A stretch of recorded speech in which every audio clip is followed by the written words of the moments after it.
Most people never achieve their goals because most people suffer from possibility blindness.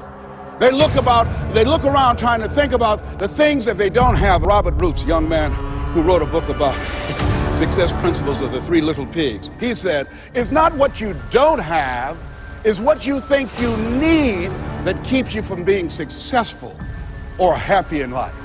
It's not what you don't have. See, I was focused on what I didn't have.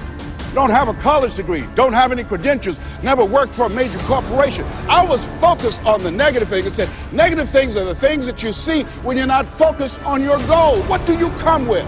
What is it? A friend of mine, Dexter Yeager, said, when the dream is big enough, the odds don't matter. I'm reminded of a great man.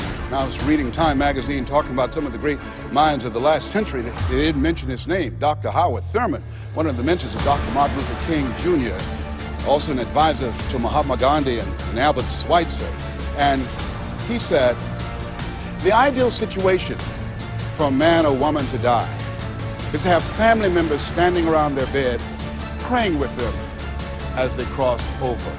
But imagine, if you will, being on your deathbed and standing around your bed, the dreams given to you by life, the ideas that you never acted on, the talents, the gifts, the abilities that you never used. And there they are, standing around your bed, looking at you with large, angry eyes, saying, we came to you, and only you could have given us life. And now we must die with you forever. And the question is, if you die this very moment, what will die with you? What dreams? What ideas?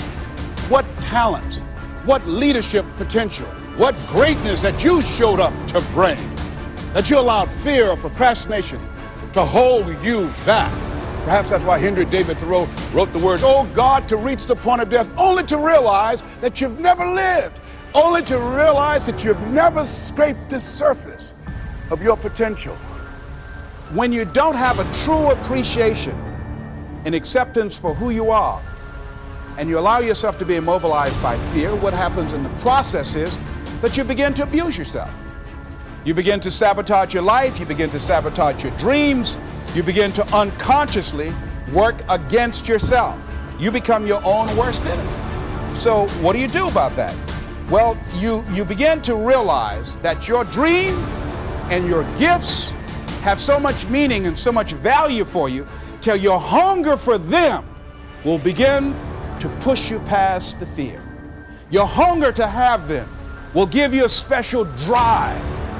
As you work on yourself, as you begin to acknowledge your true identity, the true power that you have, the true capacity you have to bring about change, the miracle working power that you have within yourself to do the things that you want to do. When you take them on, I'm reminded of a man who, this gentleman was doing a special study of a special tribe in Africa, headhunters. And he had difficulty in developing a relationship with these tribesmen because of the fact that he had fear. He had fear they would take his head. So he worked there for a long time with no effort, no progress in developing a relationship and rapport and being able to achieve a level of trust. So finally one night while he was in bed, he was thinking about it. He said, what is it that you came here to do? What is your life work as a missionary? He said, I want to study these tribesmen. He said, what's the worst thing that they can do to you? Kill you. And he just decided, hey, this is what I came here to do. I know that there's some risk involved, and I'm going to do it, come what may. He said, I'm not going to be afraid. He went back the next day, and he started doing the work and trying to talk to and interview many of the members of this tribe.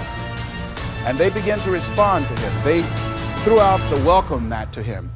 And years later, when people came to see what his progress was, they asked him, how were you able to do this? How did you convert the relationship from being hostile to that of being positive? And he said something I think has value for all of us. He said, when life can no longer threaten you with death, what else is there?